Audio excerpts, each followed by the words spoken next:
Savaşları. Birinci bunu deyirik sonra. İkinci Dünya Müharibəsi müddətində bilirsiniz ki, Hitler antisemitizm siyasəti edirdi. Yəni dünyadakı bütün, yəni Avropadakı bütün Yahudiləri sıxışdırırdı.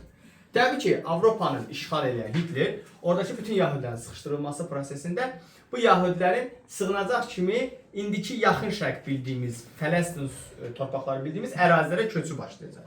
Və bu köçdən sonraki prosesdə bu İsraillilər artıq BMT-də bilirsə xalqların özünün müqəddəratını təyin etmə hüquqları var.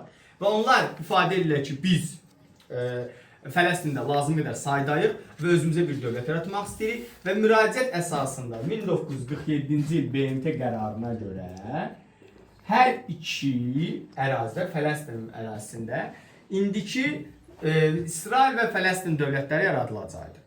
Və 47-ci ildə Fələstin torpağı iki yerə parçalanır və iki dövlət burada əsası qoyulacaq. Lakin ərəblər bununla razılaşmır. Ərəb ölkələri və həmçinin Fələstində yaşayan ərəblər razılaşmayacaqdır və 1948-ci ildə birinci Ərəb-İsrail müharibəsi baş verəcəkdi. Bu savaş ərəblərin məğlubiyyəti ilə başa çatacaqdı və İsrail qələbə qazanacaqdı. Amma bununla da ilk dəfə olaraq bir növ Fələstin böhranının və Fələstin münaqişəsinin əsası qoyulacaqdı.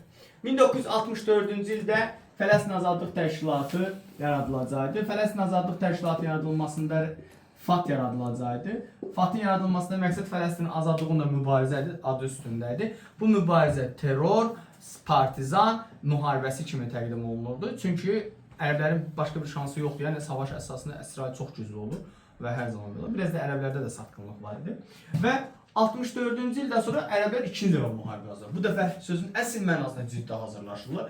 Düşünün ki, o qədər ciddi hazırlar ki, gizli şəkildə bir-birlərinə məlumat ötürürlər. 4-5 ərəb ölkəsi, Suriya, İordaniya, Misir, xüsusən də Misir əsas rol oynayacaqdı. Liviya idi. Bunlar birləşirlər, İsrailə hücum edirlər. Bu müharibə 6 gün davam edir. Deyə bilərsiniz ki, bir-birə güclü hazırlaşır. Niyə 6 gün? 6 gün içərisində bütün ərəb ölkələri darmadağın olacaqdı və Suriyanın indiki Qolan təpələri tutulacaqdı. Misirin Sinay yarımadası tutularaq İsrail Qırmızı dənizə çıxış əldə edəcəkdi. 1967-ci ildə 2-ci Ərəb-İsrail müharibəsində də yenə İsrail qələbə qazanan tərəf olacaqdı, ərəblər məğlub olacaqdı. Yəni burada satqınçılıq var idi. Müharibə əməliyyatını bir həftə başlamış qabaq artıq İsrail bilirdi ki, əməliyyat olacaq. Yəni sözün əsl mənasında çox yaxşı bilirdilər olacaq. 3-cü Ərəb-İsrail müharibəsi 1973-cü ildə baş verir. Xüsusən bu Ərəb-İsrail müharibəsi digərləri fərqli cəhətdir, qlobal bir önəm daşıyacaqdı. Buna səbəb indi birazdan deyəcəm. Ərəblər bu müharibəyə də çox ciddi hazırlaşmışlar. Həqiqətən bu ciddiyyət müharibə gedişində özünü göstərəcəkdi. İsrailli qüvvələrini darmadağın edəcəkdi ilkin etaplarda və müharibəyə ABŞ müdaxilə məhməziyyəti qalacaqdı. Yəni ABŞ İsrail tərəfində olacaqdı və bunu cavab olaraq ərəblər neftin qiymətini 4 dəfə qaldıracaqdı. Neftin qiymətinin 4 dəfə qaldırılması dünyada təbii ki, neft şokuna səbəb olacaqdı və aləm dəyəcəkdi bir-birinə. Neft böhranı yaşanacaqdı və satışlar dayandırılacaqdı. Bu vaxt artıq SSR ABŞ yenə məsələ müdaxilə edib və müharibənin dayandırılmasına gətirib çıxaracaqdı. Bu dəfə artıq qələbə qazanan tərəf isə ərəb ölkələri olacaqdı, İsrail məğlub olacaqdı. Bundan sonraki prosesdə isə İsrail və Amerika ərəblərin birliyini pozmaya yönəlik bir davranışlar həyata keçirəcəkdir. 1978-ci ildə bu Cenevrədə ərəblərlə Ərəb-İsrail görüşləri keçirilirdi. Fələstin məsələsini müzakirə etmək. Bu görüşlərdə Misirin iqtisadi böhranları var idi. Çünki həqiqətən çox böyük bir pis vəziyyətləri və ABŞ bu iqtisadi böhranlara belə deyək də istifadə edərək Misirə maliyyə yardımı, amma qarşılığında isə separat akt imzalatdığı Camp David sazişi. Camp David sazişi imzalayır. Camp David sazişinə görə ərəblər, daha doğrusu Misir 67-də itirdiyi Sinay yarımadasını geri qaytaracaqdı. Qarşılığında İsrail rəsmi dövlət kimi tanıyacaqdı və İsrail Sinay yarımadasını verəcəkdi. İndi baxın uşaqlar, burada əsas məsələ nüans nədir? Sinay yarımadası coğrafiyaçıların bilir, heç bir şübhə yoxdur coğrafiyaçılarla bağlı. 3-cü qruplarıma izah edeyim bunu.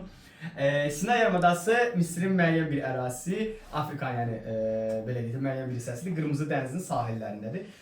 Baxın, sizə sual düşməyə bilər Sinay yarımadası. Sual düşə bilər ki, İsrailin Qırmızı dənizə çıxış əldə edəməz.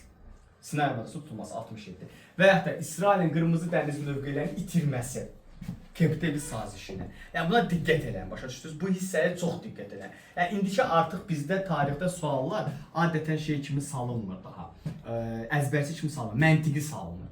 Məsələn, Sinay yarımadasını və yaxud da Suriyada, İsrailin Suriyada yüksəkliklər əldə etməsi 67-də. Başa düşdünüz nə demək istəyirəm? Suriyada torpaqlar tutması 67-ci ildə. Yəni bu Qırmızı dəniz məsələsi xüsusi yadınızda qalmalı. Müasir dövrdə yenə Ərəb-İsrail münaqişəsi davam edir və ərəblər partizan savaşı aparırlar. 1993-1994-cü ildə də Vaşinqton konferansları keçiriləcəkdir. Bu konferanslarda Qəzza Əhrar müqaviləsi imzalanacaq. Qəzza və Əhrar bölgəsi Fələstin belə deyək də bir növ müxtəlifin yaradılması haqqında razılıq əldə edəcək. Amma Fələstin özü ərəblər tərəfindən 80-ci ildə yaradılmışdır və özləri də müstəqil dövlətçi elanır. Amma İsrail hal-hazırda Fələstinin ona düşən, yəni Fələstinə düşən torpaqları işğalı altındadır. Bu əraziləri işğalını hələ də davam elətdirir. Bu sizin birinci dərsidir.